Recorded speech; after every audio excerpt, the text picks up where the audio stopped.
Hello friends, welcome to back my YouTube channel हमारा job top 1। दोस्तों, आज के इस वीडियो में हम लोग बात करेंगे साइंस का मोस्ट इंपॉर्टेंट 30 क्वेश्चंस के बारे में, जो आपके किसी भी कम्पिटिटिव एग्जाम के लिए इम्पोर्टेंट रहने वाला है। दोस्तों, यहाँ पे वही प्रश्न को करेंगे जो पिछली कई बार एग्जाम में पूछा जा चुका है और आगे भी पूछा जाएगा, तो इसे आप लोग अच्छे तरीके से याद कर लीजिएगा। और दोस्तों, अगर आपका सिलेबस कंप्लीट हो चुका है, आपका तैयारी कंप्लीट हो चुका है, तो आप इसे टेस्ट के तौर पर ले सकते हैं और अपना नंबर जांच कर सकते हैं कि आपको 30 में कितना मार्क्स आ रहा है। ठीक है, तो दोस्तों पहले आप लोग खुद से प्रयास करिएगा क्वेश्चन का आंसर देने के लिए। ठीक है, तो चलिए। और हाँ दोस्तों, आपको यहाँ पे 4 ऑप्शन मिलेगा। ठीक है, तो चलिए आज का पहला प्रश्न को करते हैं। पहला प्रश्न में है, रक्त में लाल रंग निम्न से किसके कारण होता है। ठीक है, निम्न में से किसके कारण होता है। तो क्वेश्चन और फर्स्ट का देखिए, ऑप्शन ए में है दोस्तों प्लाज्मा, ऑप्शन बी में है हीमोग्लोबिन, ऑप्शन सी में है आरबीसी और ऑप्शन डी में है डब्ल्यूबीसी। ठीक है, तो क्वेश्चन और फर्स्ट का जो राइट आंसर होगा ये ऑप्शन बी होगा। पहले दोस्तों आप लोग वीडियो को पॉज कर लीजिएगा और क्वेश्चन को अच्छे तरीके से पढ़ के आंसर को सिलेक्ट कर लीजिएगा। ठीक है, उसके बाद अपना आंसर देख लीजिएगा कि आपका आंसर सही है या गलत। चलिए अगला प्रश्न करेंगे। इसका जो राइट आंसर होगा ऑप्शन बी होगा हीमोग्लोबिन। नेक्स्ट प्रश्न करेंगे 2 में है, शरीर में हीमोग्लोबिन का कार्य है। तो ऑप्शन ए में है ऑक्सीजन का परिवहन करना, ऑप्शन बी में है जीवाणुओं का नाश करना, ऑप्शन सी में है रक्त अल्पता का निवारण और ऑप्शन डी में है लौह का उपयोजन करना। ठीक है, तो इसका जो राइट आंसर होगा क्वेश्चन नंबर 2 का ये ऑप्शन ए होगा। ठीक है, यानी कि ऑक्सीजन का परिवहन करना। ठीक है, नेक्स्ट प्रश्न करेंगे। इसका ऑप्शन ए होगा ऑक्सीजन का परिवहन करना। अगला प्रश्न करेंगे। क्वेश्चन नंबर 3 में है, हीमोग्लोबिन किसका महत्वपूर्ण घटक है। तो देखिए, ऑप्शन ए में है आरबीसी, ऑप्शन बी में है डब्ल्यूबीसी, ऑप्शन सी में है पट्टिकाणु और ऑप्शन डी में है जीव द्रव्य।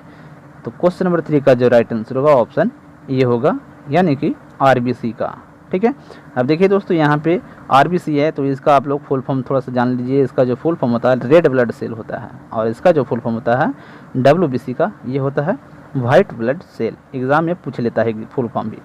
चलिए अगला प्रश्न करते हैं। 4 में है, हीमोग्लोबिन का कार्य है।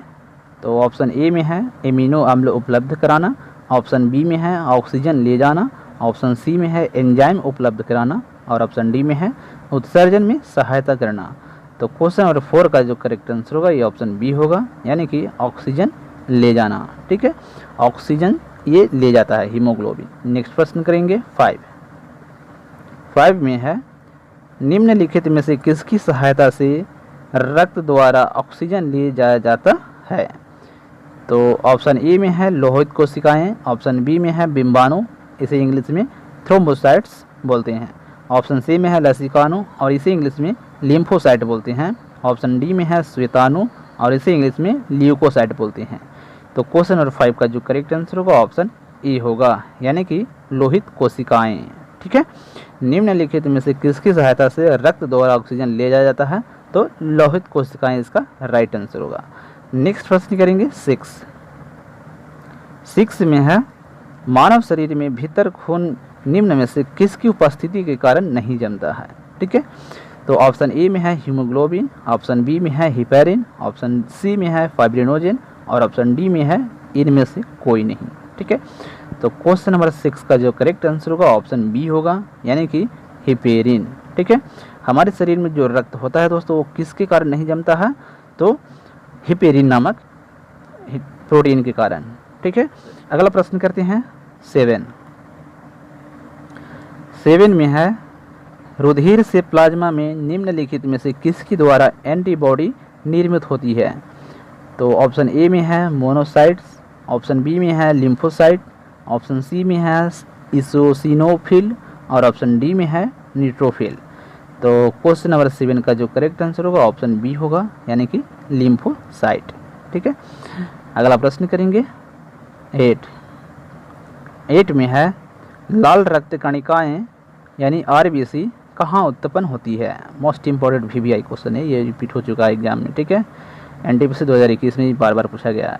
तो क्वेश्चन नंबर 8 में देखिए दोस्तों, ऑप्शन ए में यकृत में है, ऑप्शन बी में है फेफड़ा में, ऑप्शन सी में है वृक्क में, और ऑप्शन डी में है अस्थि मज्जा में। ठीक है, तो क्वेश्चन नंबर 8 का जो करेक्ट आंसर होगा ऑप्शन डी होगा, यानी कि अस्थि मज्जा में। ठीक है, लाल रक्त कणिकाएं का जो निर्माण होता है, उत्पन्न होता है, वो अस्थि मज्जा से होता है। अगला प्रश्न करेंगे 9 में है जीव विज्ञान यानी बायोलॉजी शब्द का प्रयोग सर्वप्रथम किसने किया?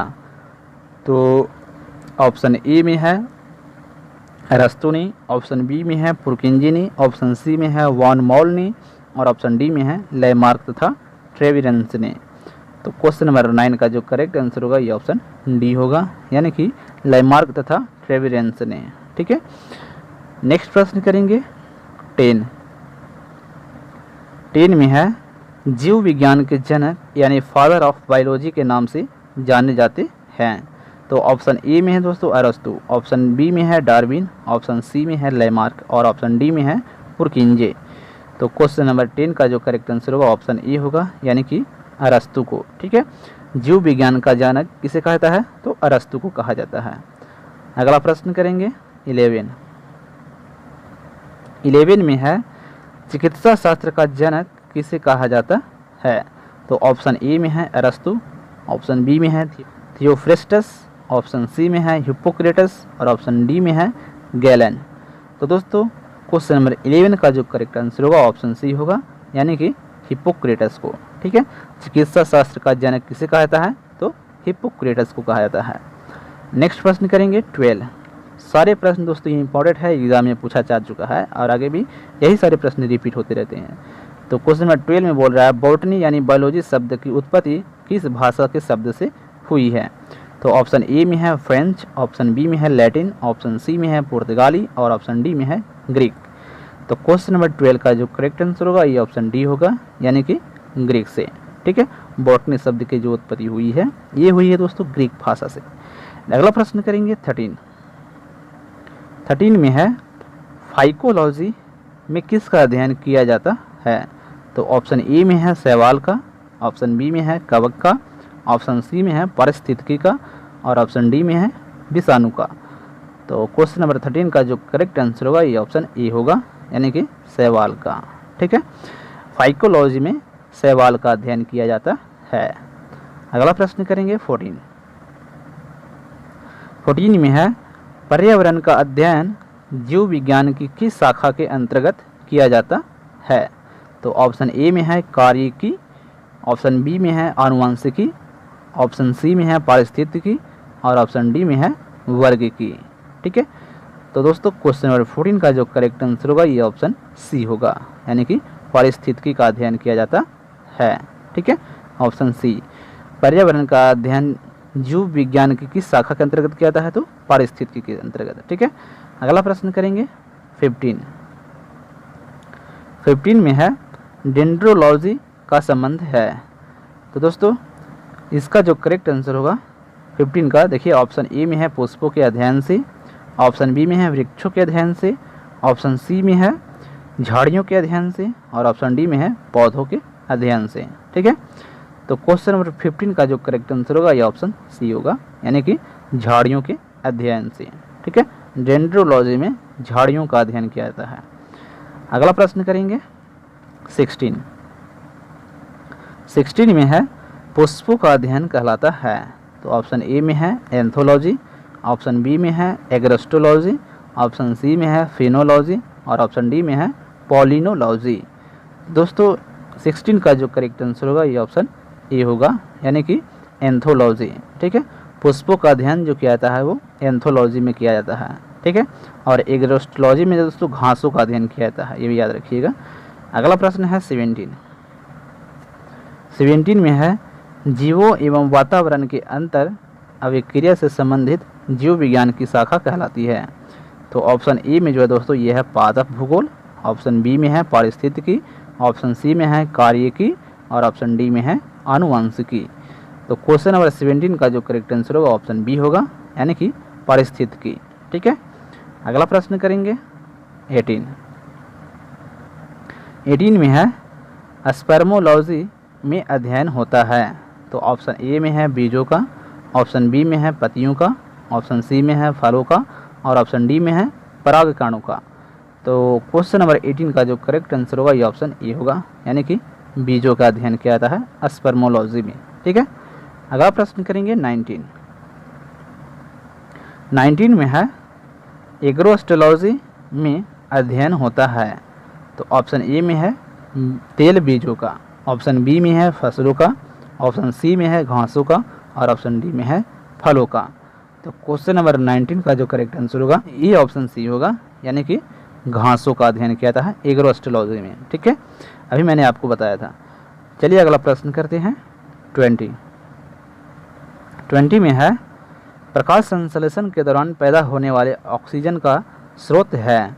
तो ऑप्शन ए में है जल, ऑप्शन बी में है कार्बन डाइऑक्साइड, ऑप्शन सी में है क्लोरोफिल और ऑप्शन डी में है सूर्य का प्रकाश। ठीक है, यानी सूर्य प्रकाश। तो क्वेश्चन नंबर 20 का जो राइट आंसर होगा ये ऑप्शन ए होगा, यानी कि जल।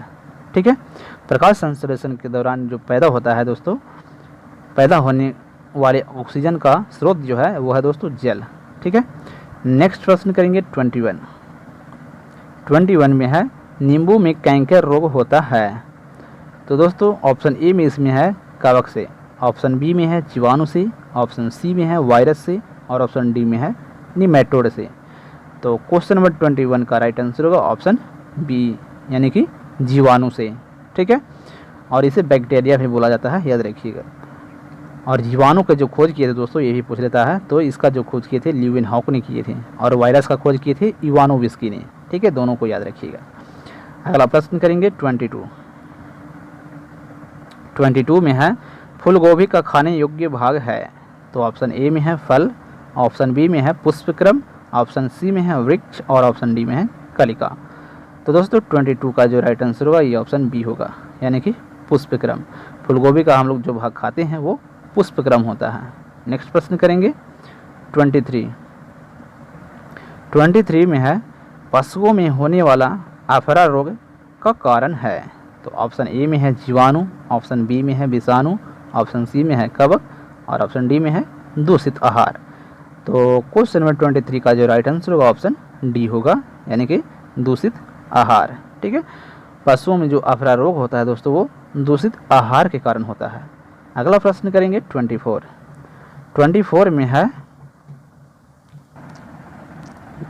में है शहरी बकरी यानी सिटी गोट के नाम से कौन सी जानी जाती है।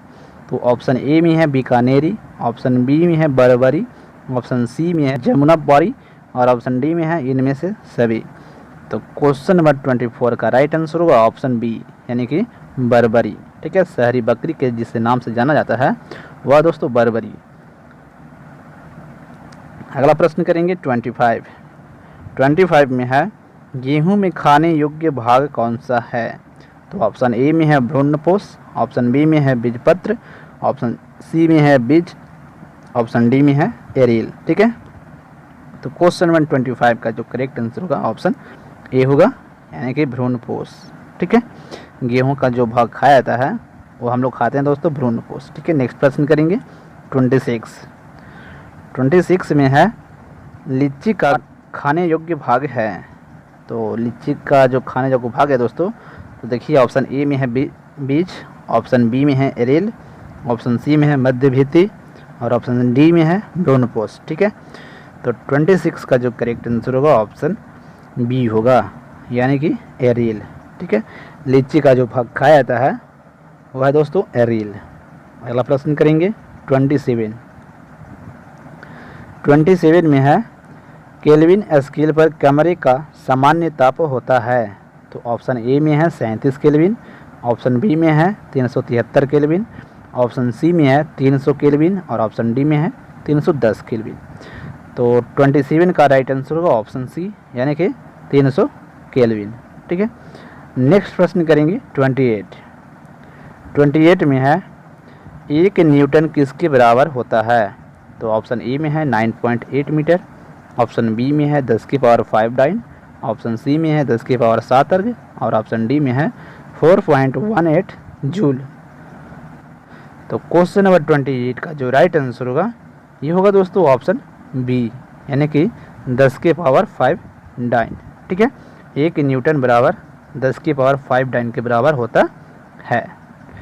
अगला प्रश्न करेंगे 29 में है एमिनो अम्ल मिलते हैं, तो ऑप्शन ए में है स्टार्च में, ऑप्शन बी में है वसा में, ऑप्शन सी में है तेल में और ऑप्शन डी में है प्रोटीन में। तो इसका जो राइट आंसर होगा 29 का ऑप्शन डी होगा, यानी कि प्रोटीन में। ठीक है, एमिनो अम्ल प्रोटीन में मिलते हैं। नेक्स्ट प्रश्न करेंगे 30 और आज का ये लास्ट प्रश्न है।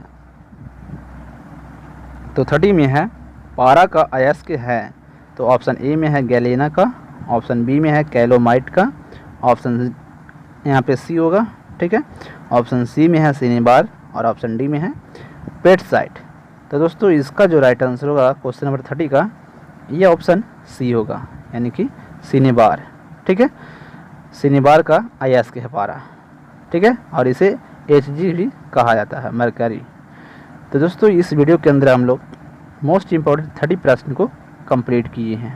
ठीक है, जो प्रश्न जो है दोस्तों सारे एग्जामों में पूछे गए हैं। ठीक है, चाहे आप किसी भी कम्पिटिटिव एग्जाम की तैयारी कर रहे हैं। तो दोस्तों ये वीडियो आपको कैसा लगा कमेंट करके ज़रूर बताइएगा, और अगर आप इस चैनल पे पहली बार विजिट कर रहे हैं तो चैनल को ज़रूर सब्सक्राइब कर लीजिएगा और बगल में बेल आइकन की घंटी का निशान है उसे भी दबा लीजिएगा।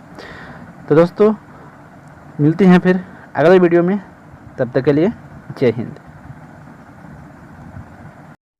प्रतिदिन इस तरह का इम्पोर्टेंट वीडियो पाने के लिए अपने YouTube चैनल को सब्सक्राइब करें, वीडियो को लाइक करें और शेयर करें।